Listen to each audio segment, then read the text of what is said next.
এই দুনিয়ার পুরো জীবনটা এটা হচ্ছে লালসাময় একটা জীবন, লোভ, মরিচিকা, মায়াজাল। এই মায়াজালে আমরা আটকে আছি, ফলে মৃত্যুর কথা আমরা ভুলে গিয়েছি। পাগলের মতো ছুটছি, আরো টাকা লাগবে, আরো খ্যাতি লাগবে, আরো যশ লাগবে, আরো দাপট লাগবে। আমার এত টাকা দিয়ে কি হবে? এত সম্পদ দিয়ে কি হবে? এত ব্যস্ততা দিয়ে কি হবে তোমার? স্টপ, থামুন, অনেক হয়েছে। আন্না, থামুন, take a rest, take a breath and think about death. Think that you have to go back to your Lord. একটু বসেন না, একটু ভাবেন যে আমাকে চলে যেতে হবে, চলে যেতে হবে। এই কোলাহল, এই ব্যস্ততা, এগুলো থাকবে, থাকবো না আমি। সাইয়েদনা ওমর ফারুক বলেছেন, মুতু ক্বাবলা আন তামুতু, মরার আগে একবার মরো। হাসিবু ক্বাবলা আন তুহাসাবু আলাইকুম, তোমার হিসাব নেওয়ার আগে তুমি একবার নিজের হিসাবটা করো না। কাগজ বের করে একটু লিখো না কি কি ভালো কাজ করছিলা, যেগুলো দিয়ে নাজাতের ওসিলা হতে পারে। 1 2 3, আর কি কি আকাম কুকাম করছো দেখো না, লিখে দেখো তোমার অবস্থাটা কি। মরার আগে একবার মরো। মরার আগে খাটের মধ্যে শুয়ে শটান করে চোখ বন্ধ করে একবার মরার ভান করে দেখেন কেমন লাগে। চোখটা বন্ধ করেন আর ভাবেন আপনি নাই, কি কি হতে পারে ভাবেন। আপনার ছেলে মেয়েরা কান্না জুড়ে দিবে, আপনার প্রাণের স্ত্রী বিলাপ শুরু করে দিবে, বন্ধু বান্ধবের চিৎকার আর মাতম, স্থানীয় এলাকার মসজিদে ঘোষণা, অমুক এলাকার নিবাসী অমুক ভাই অমুকের ছেলে অমুক দুনিয়ায় নাই। সব আত্মীয়রা চলে আসবে, ফেসবুকে স্ট্যাটাস দেয়া হবে, সবাই সবাইকে জানাবে বিকাল 4টায় অমুক হাই স্কুল ময়দানে আপনার জানাজা। ছুটে আসবে, সবাই ছুটে আসবে আপনাকে শেষ বিদায় দিতে, গুড বাই জানানোর জন্য, আল ওয়াদা, বিদায় জানাতে আসবে সবাই। 4 তাকবীর দিয়ে আপনার জানাজা হবে, অশ্রুসিক্ত জানাজায় আপনার বিদায় হবে। কাঠের খাটিয়ার মধ্যে করে কাঁধে তুলে আপনারে কবরে নেওয়া হবে। আগে থেকে খুঁড়ে রাখা কবরটার মধ্যে আপনারে বিছিয়ে দেয়া হবে। বাঁশের কচি দিয়ে তার উপরে মাটির চাপা দিয়ে সব চলে যাবে। ভাবেন না একবার চোখ বন্ধ করে, this is the circle of life, this is the nature of life. এটা সবার হবে, আমার হবে, আপনার হবে। এত মায়া, এত ভালোবাসা কই যাবে? কেউ থাকবে না, সবাই আপনার অন্ধকার কবরে রেখে দিয়ে চলে আসবে। উপরে বাঁশের কঞ্চি, তার উপরে মাটির চাপা, অন্ধকার আর অন্ধকার। এই অন্ধকার যেন শেষ হতে চায় না, শুধুই অন্ধকার, ঠিক কিনা? এজন্য আমাদের চলে যেতে হবে। দাদা গেল, চাচা গেল, মামা গেল, আমাদেরকেও যেতে হবে, জোরে কোন ঠিক কিনা? একদিন মাটির ভেতরে হবে ঘরে মন আমার, কেন বান্ধ দালান ঘর, প্রাণ পাখি উড়ে যাবে পিঞ্জর ছেড়ে।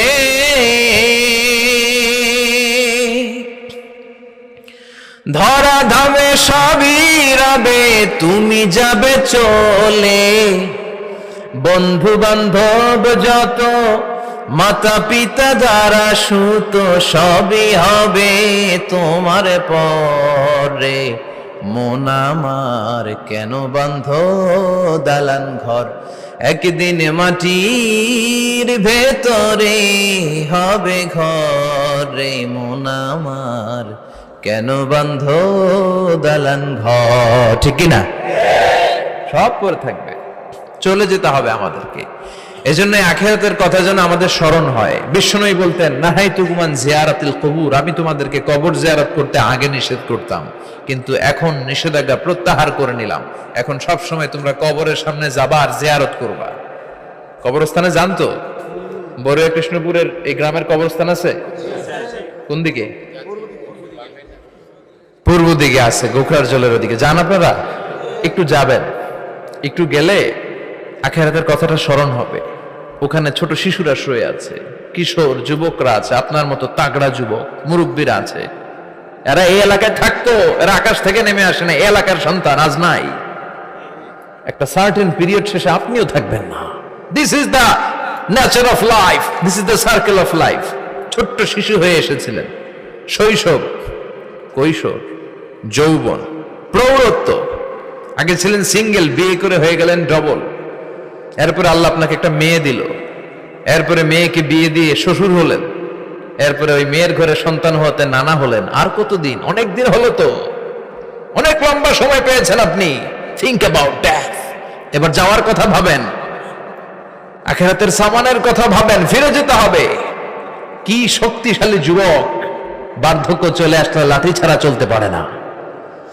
কুচকুচে কালো দাড়ি সাদা হয়ে যায়, দাড়ির শুভ্রতা, বয়সের ভার, রং ধরা যৌবন জং ধরে শেষ, ঠিক কিনা? This is the circle of life. যুবক ভাইয়ের এটাই জীবন, চলে যেতে হবে, কেউ থাকতে পারবে না, ঠিক কিনা? এটা রিমাইন্ডার আল্লাহ এই সূরার ভেতরে দিয়েছেন যে তোমাদেরকে ফিরে যেতে হবে। এই লোভ লালসা ছেড়ে দাও। রব্বুল আলামিন বলেন, আলহাকুমুত তাকাসুরু হাত্তা যুরতুমুল মাকাবির। ও গোলাম, দুনিয়ার সম্পদ, লোভ লালসা তোদেরকে পাগল বানিয়ে দিয়েছে। এই লোভ পাগলামি কোনোদিন তোদের থামবে না যতদিন না তোরা কবরে ঢুকবি, ঠিক কিনা? কার কথা?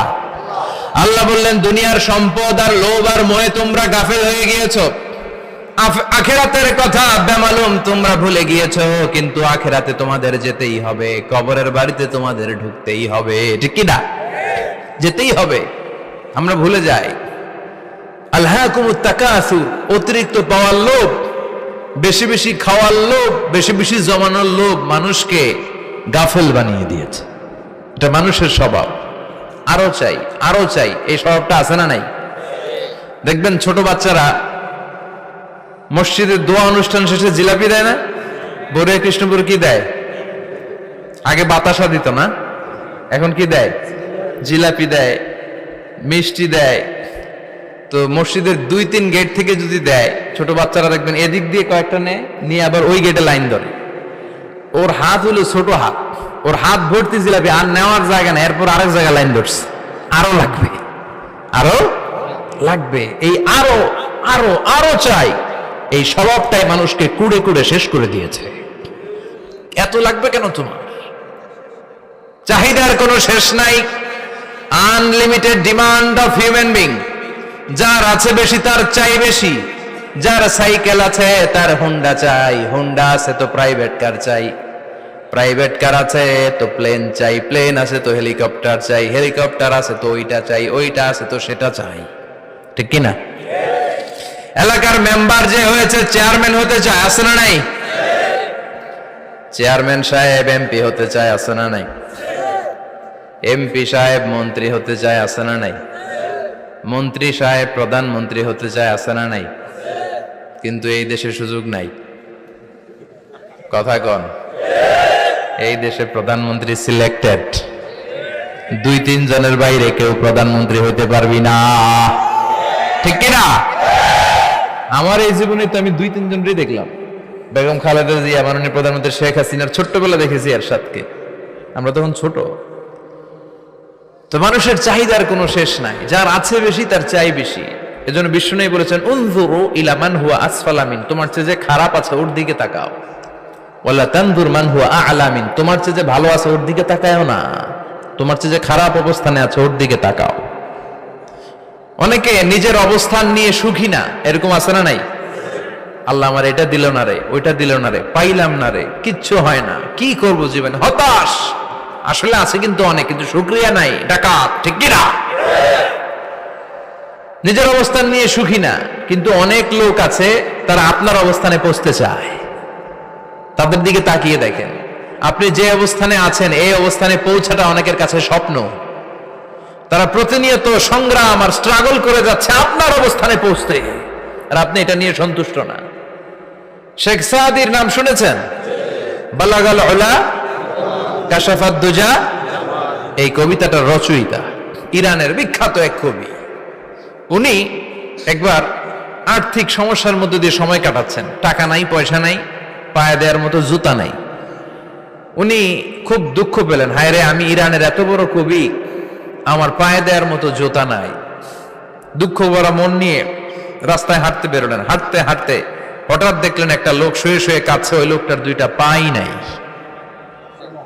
পাই নাই। উনি সেজদায় পড়ে গেলেন, আল্লাহর কাছে ক্ষমা চাইলেন, আল্লাহ অনেক দিয়েছো, শুকর আলহামদুলিল্লাহ। এজন্য যেই পরিস্থিতিতেই থাকি না কেন আমরা কি পড়বো? জোরে বলেন কি পড়বো? এজন্য আল কানাতু মিনাল ইসলাম, অল্পে তুষ্ট থাকার নাম হলো ইসলাম। সম্পদ লাগবে কিন্তু সম্পদের পাহাড় লাগবে না, ঠিক কি না? অল্প খান, অল্প পড়েন, অল্প জামান, অল্পের ভেতরে বরকত ঢুকায়া দিছে কে? দেখবেন যাদের সম্পদ অল্প তারা সুখী বেশি। জরিপে এটা দেখা গিয়েছে, অনেক সার্ভেতে এটা এসেছে, যারা সম্পদশালী এরা দুঃখী বেশি, এদের দুঃখ বেশি, টেনশন বেশি। খুব স্বাভাবিক, টাকা যার বেশি রোগ তার বেশি, টাকা যার বেশি টেনশন তার বেশি, টাকা যার বেশি ঘরে শান্তি তার কম। আছে না নাই? ঘরের ভেতরে অশান্তি, ছেলে কথা শোনে না, ছেলে টানে গাঞ্জা, মেয়ে করে পরকিয়া। আছে না নাই? স্ত্রী কথা শুনে না, ভালোবাসা নাই, ঘরটা জাহান্নামের টুকরা। রোগ বালাই, এক একটা হসপিটাল বিল পরিশোধ করতে মাসে 5 লাখ 10 লাখ। আছে না নাই? কিছু খেতে পারে না, ডাক্তার একেবারে ডায়েট মেনু বেঁধে দিয়েছে।